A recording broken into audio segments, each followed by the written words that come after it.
आकाशामध्ये चांदण्या म्हणतो आपण त्याला. अशा हजारो जरी चांदण्या एकत्र आल्या तरी त्या सूर्या इतका उजेड पाडू शकतात का? नाही पाडू शकत. म्हणून एक अध्यात्म ज्ञान इतके श्रेष्ठ आहे तर ते जर एकदा अवगत झालं तर जगातले बाकीचे ज्ञान व्यर्थ आहे. जसं त्या मोराच्या पंखाला डोळे असूनही उपयोग नाही, तसं ज्ञानेश्वर महाराज म्हणतात का जसं नवरी नवरदेव आहेत, समजा नवरी नवरदेव आहेत आणि लग्न न होताच वरात निघते का? चालेल का? जर नवरी नवरदेव लग्नच लागलं नाही तर मग वरात मान्य होईल का? मान्य होणार नाही. तसं अगोदर जर अध्यात्म ज्ञान जर आपल्याला नसतं तर मग बाकीच्या ज्ञानाचा आपल्याला काही उपयोग होणार नाही. म्हणून साधू संतांनी तुम्हाला ज्ञान कशाद्वारे मिळतं आणि कशाने मिळतं तो मार्ग आपल्याला साधू संतांनी आपल्याला सांगितलेला. म्हणून तर आपण गेली 9 वर्षापासून या ठिकाणी प्रत्येक एकादशीला आपण या ठिकाणी कीर्तन प्रवचन केले. तर काय उद्देश आहे याचा महाराज? कीर्तन प्रवचन जे आपण प्रत्येक एकादशीला ठेवतो याचा एकच उद्देश आहे का मनुष्य जीवाला ज्ञान आवडतं. वेगवेगळ्या साधू संतांकडून आपल्याला ज्ञान ग्रहण व्हावा आणि त्याने आपल्याला सुखाची प्राप्ती होणार आहे.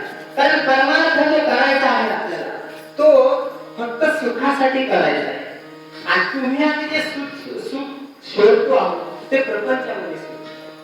मग प्रपंचामध्ये सुख नाही आपण अनुभवतोय, संपत्तीमध्ये सुख नाही आपण अनुभवतोय, पत्नी आहेत, मुलं आहेत, अनेक काही व्यवस्था आहे, पण आपल्याला त्याच्यामध्ये समाधान व सुख लागत नाही. आणि जो तुम्हाला मनुष्य देव मिळालेला आहे तो अतिशय महत्वाचा मनुष्य देव मिळालेला.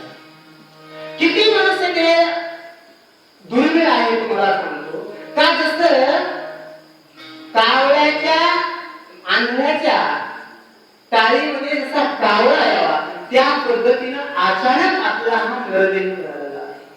तुम्हाला एक कथा सांगतो म्हणजे तुमच्या लक्षात येईल. का गावामध्ये एक राजा होता आणि त्या राजाने गावामध्ये दौंडी दिली का जो कोणी मला एक कावळा आणून देईल त्याला मी 5000 रुपये बक्षीस देईल.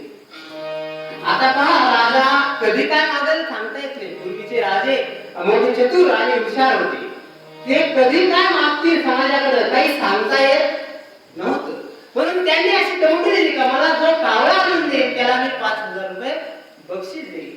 मग गावात दौंडी झाली, गावात सगळ्यांना ऐकल्याच्या नंतर विचार केला माणसांनी काही का कावळा धरणं काय सोपं नाही. बरेचसे कावळा धरायला गेले सुद्धा, पण नदीच्या कडानं एक आंधळा व्यक्ती आंघोळीला जात होता गावामध्ये. तो असा नदीच्या कडाकडनं जात असताना एक पाण्याची जागा पाहिला, त्याच्या कानावर हे आवाज गेले. कानावर आवाज गेला आणि तो म्हणतो जर मी डोळस असतो, चांगलं जर मला दिसत असतं तर मी कावळा धरला असता, राजाने मला 5000 रुपये दिले असते. असा विचार करत करत जातो. एक डोह पाहतो चांगला आणि त्या डोहाच्या वरती गेल्याच्या नंतर तो कपडे वगैरे पाहतो स्नान करण्यासाठी पाण्यामध्ये उतरतो. पाण्यामध्ये उतरल्याच्या नंतर तो बुडी मारतो पाण्यामध्ये बुडून आल्याच्या नंतर तो वर येतो आणि स्नानाचा मंत्र म्हणतो. गंगाबाई, यमुनाबाई, गोदावरी, नर्मदा, गायत्री, चंद्रा, वरुणा, चांद्रा असा तो मंत्र म्हणत म्हणत वर येतो आणि टाळी वाजतो. टाळी वाजली का अचानक कावळा त्या टाळीमध्ये सापडला. कावळा टाळीमध्ये सापडला. पहा किती आनंद झाला त्याला.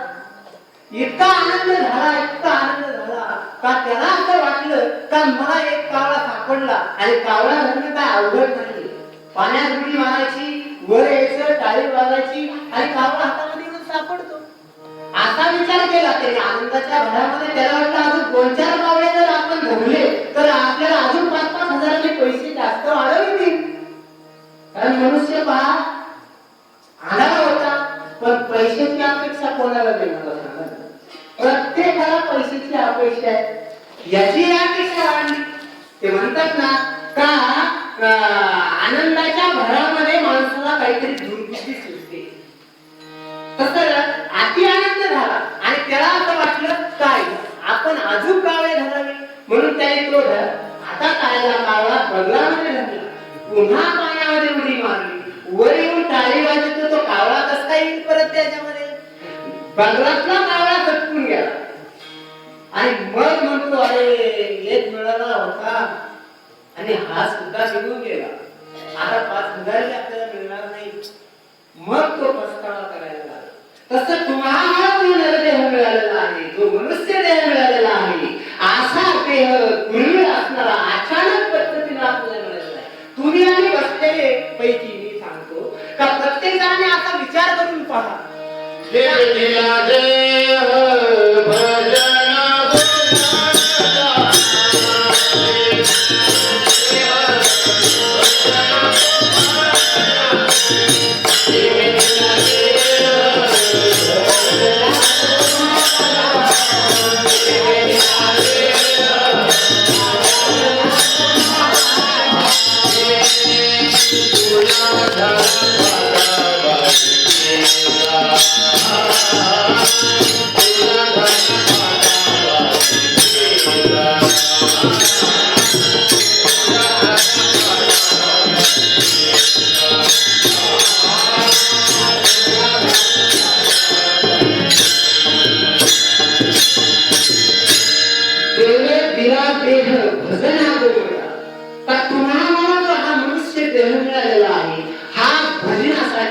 देवाची भक्ती करण्यासाठी आपल्याला हा मिळालेला देह आहे.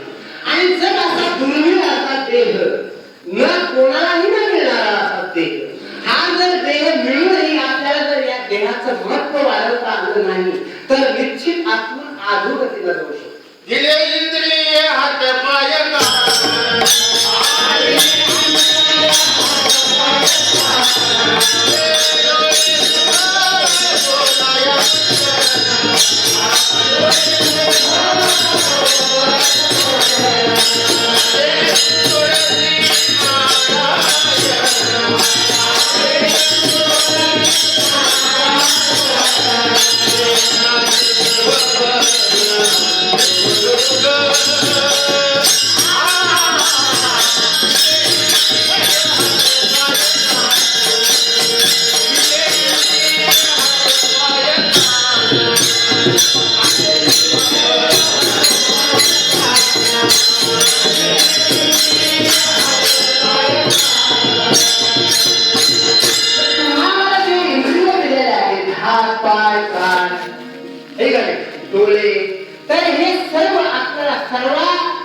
इंद्रियाच्या माध्यमातून भगवंताची आपण भक्ती केली पाहिजे, जेणेकरून आपल्या देहाचा आणि आपल्या आयुष्याचा काहीतरी आपल्याला फायदा मिळाला पाहिजे. या उद्देशाने आपण जर भगवंताची सेवा केली तर आपल्याला निश्चित या देहाचं महत्व जाणवता येऊ शकते.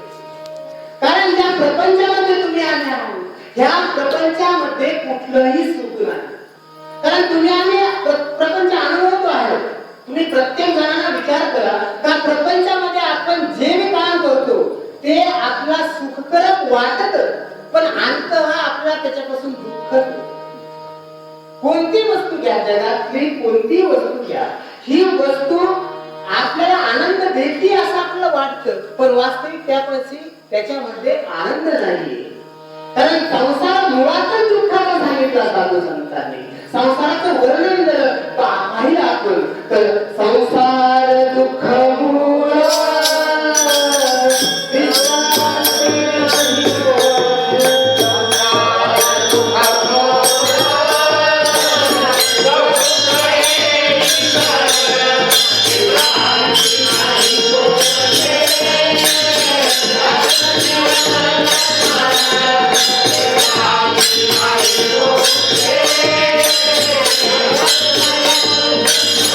Hey,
सतत नामचिंतन केलं पाहिजे. म्हणून आपल्याला मिळालेला हा मनुष्य देह आहे. आणि असा देह मिळून सुद्धा जर आपला उद्धार झाला नाही तर मग आपल्या जीवनात जन्म घेऊन सुद्धा काय उपयोग नाही. आणि जन्म आपल्याला भगवंताने जो दिलेला आहे तो आपल्याला पाहिजे होता म्हणून दिलेला आहे का? प्रत्येक जण विचार करा बरं, आपल्याला हा देह पाहिजे होता म्हणून आपण भगवंताकडे प्रार्थना केली, कोणाला आठवते का? आठवत नाही. म्हणजे आपल्याला केवळ दान म्हणून भगवंताने हा देह दिलेला आहे.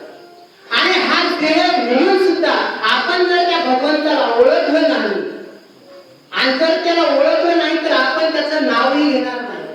कारण तुम्ही पहा का ज्या वेळेस लग्न होतं नवरी नवरदेवाचं, दोघांचं लग्न होतं, लग्न झाल्याच्या नंतर पत्नी नवरदेवाचं नाव घेते का लग्नाच्या आधी घेते? हो, लग्न झाल्याच्या नंतरच घेते ना. तसं मग लग्न झालं, पतीचं ज्ञान तिला कशामुळे होतं? का ज्या वेळेस त्यांच्या डोक्यावर अक्षता पडतात, है का नाही? आणि मग त्यांना त्या पत्नीला असं ज्ञान होतं का हे माझे पती आहे, आणि मग तिचं त्या पतीचं ती नाव घेते. तसंच पती सुद्धा त्या पत्नीचं नाव घेतो केव्हा? जेव्हा त्यांना ज्ञान होतं का हे माझे पती आहे. तोपर्यंत ज्ञान नसतं तोपर्यंत आपण तिचं नाव घेऊ शकत नाही. हे कसं आहे? तसं जोपर्यंत भगवंत आपल्याला कळत नाही तोपर्यंत आपण भगवंताचं नामस्मरण घेऊ शकत नाही. आता तुकाराम महाराज भगवंताचं नामस्मरण घ्या असे आवाज करून आपल्याला सांगतात. सर्व संत आपल्याला भगवंताच्या नामाबद्दल विनंती करतात का तुम्ही भगवंताचं नामस्मरण घ्या, नामस्मरण घ्या, नाव घ्या, जप करा, हरिमुखे म्हणा, हरिमुखे म्हणा, पुण्याची गणना कोण करी. जर मुखाने आपण भगवंताचं नामस्मरण घेतलं तर त्या जे पुण्य होईल आपल्याला त्याची गणना होऊ शकत नाही. पांडुरंग ह्यानी पांडुरंग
स्वप्नामध्ये पांडुरंगच येईल.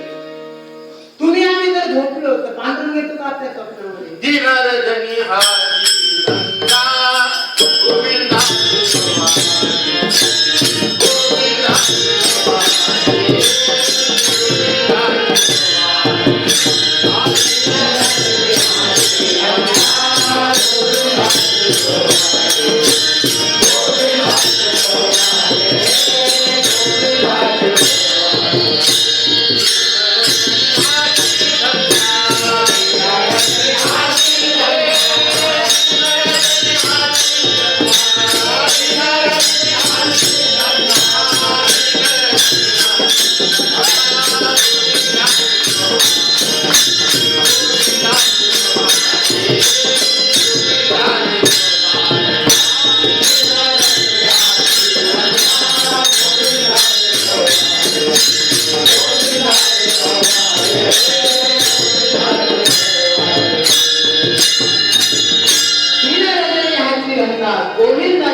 ते रात्रंदिवस भगवंताचं नामस्मरण करतात आणि ते स्वतः करत नाही तर इतरांना करायला लावतात.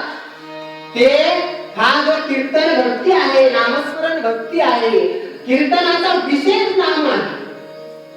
कीर्तन या शब्दाचा अर्थ भगवंताचं नामस्मरण आणि असं नामस्मरण भगवंताचं सर्व संत करायचं सांगतात. तुकाराम महाराज तुमची आमची विनंती करून सुद्धा नामाचा कीर्तनाचा जल पैसो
साधू संतांनी तुमच्या आमच्या जवळ दिलेला आहे का एक त्या नामाच्या द्वारे मनुष्याचा उद्धार होईल.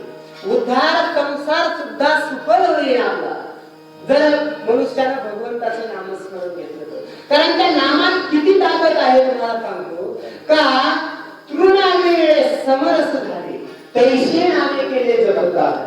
कारण त्या हरीचं जर नामस्मरण आपण घेतलं तर तृण म्हणजे गवत हे वाळेल म्हणजे त्याला आपण पाप असतो आणि ते गवत जर जाळायचं ठरलं तर किती काढायच्या पेट्या लागतात. किती लागतात म्हणजे एका नामस्मरणाद्वारे गंजीची गंजी पापाच्या भस्म होऊ शकतात. म्हणून तर तृणावेळे समरस झाले तैसे नामे केले जगता. ज्ञानेश्वर महाराज म्हणतात का जर त्या भगवंताचं नामस्मरण घेतलं तर गंजीचे गंजी जरी आपल्याकडे पापाच्या भरलेल्या असल्या किंवा गोडांची गोडां जरी भरलेले असले डोंगरची डोंगर जरी असले तर एका नामाने ते नष्ट होतात. तुम्हाला उदाहरण सर्वांना माहिती असेल का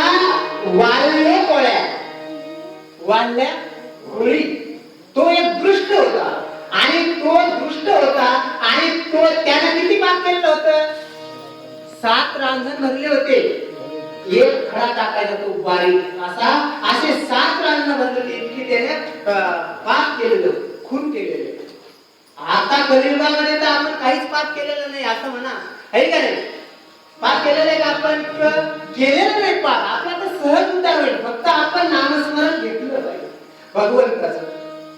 म्हणजे तो वाल्ह्या कोळ्याचा वाल्मिक ऋषी होतो आणि तो ऋषी रामायणकार बनतो. जगातला सर्वात आद्य कवी जर कोण असेल तर तो वाल्मिक ऋषी आहे. तो वाल्ह्या कोळ्या आहे. मग ज्यानं खूप पाप केलेला आहे आणि तो पाप नष्ट झाल्याच्या नंतर जे रामायण लिहितो ते रामायण लिहिण्याच्या अगोदर किती अगोदर लिहिलेलं आहे ते राम जन्माच्या अगोदर 7,000 वर्ष अगोदर रामायण लिहिलं वाल्मिक ऋषीने. इतकी ताकद नामामध्ये आहे. वाल्ह्या कोळ्याच्या हातामध्ये ज्यावेळेस महाराजांनी नामस्मरण नाम दिलं आणि एक बांबू होता येळूची एक काठी होती ती वाळलेली काठी. त्या वाळलेल्या काठीला सुद्धा पाला फुटला. इतकी नामाची ताकद आहे. एवढी ताकद आहे म्हणून तुम्ही आम्ही जर नामस्मरण केलं तर आपल्याला सुद्धा संत पदाला किंवा मोक्षाला प्राप्त होऊ शकतो. पण आपण कंजूसपणा करतो, कारण आपल्याला भगवंत कळलेलं नाही. आपल्याला भगवंत, कारण भगवंत जर त्याला कळाला तर आपण भगवंतापासून बाजूला जाऊ शकत नाही. कीर्तन प्रवचन ऐकल्याच्या नंतर आपल्याला वैराग्य होतं, क्षणिक वैराग्य होतं, वाटतं आपल्याला काय आनंद आहे, काय सुख आहे. पण एकदा का कीर्तनाच्या मंडपातून मंदिरातून बाहेर गेला का ते प्रपंच डोक्यामध्ये चालू होतं. याला इतकी द्यायची, त्याला इतकी द्यायची, याच्याकडे इतकी घ्यायची, तिथलं व्याज तिथं घ्यायचं, हे सगळे व्यवहार बाहेर गेल्यावर चालू होतात. पण मंदिरात महाराजांनी काय सांगितलं हे आपल्याला कळत नाही. आणि जर एखाद्याकडे आपण गेलो की देवाकडे गेलो की तरी देवासाठी जात नसून देवाकडून काहीतरी मागण्यासाठी आपण जातो. आणि मागतो बी आपण तर काय, प्रपंचातल्या गोष्टी मागतो का, ज्या गोष्टी मागून देवाला दिल्या बी तरी आपल्याला त्याचा उपयोग होऊ शकत नाही. पण साधू संतांनी भगवंताकडे काही मागितलेलं नाही. भगवंताकडे फक्त ते तुझा सेवा माझ्या हातून घडावी, आणि ती सेवा घडत असताना संतांची संगत असावी, कारण संतांच्या संगतीत ज्ञानाची प्राप्ती होती. म्हणून तर म्हणतात साधू थोर जाना, साधू थोर जाना, साधू थोर जाना, साधू थोर जाना.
साधू आहे, आणि त्यांच्या संगतीत ज्या वेळेस आपण जाऊ त्यावेळेस सुखाची आपल्याला प्राप्ती होणार आहे. पुढे होणार आहे वैष्णवा संगती सुख वाटे जीवा.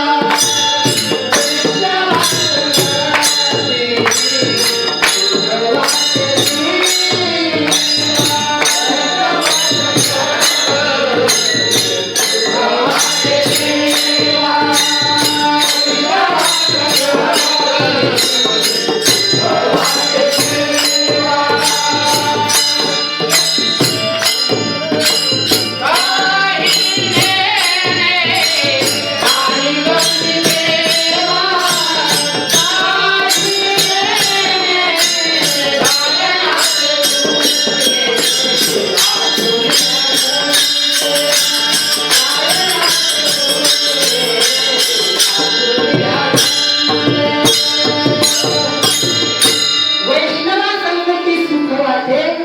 जीवा गावण्याची मुळे आपुल्या छंदे मनाचे आनंद यावे. कारण ज्यावेळेस आपण वैष्णवाच्या संगतीत जातो तिथं आपल्याला सुखाच्या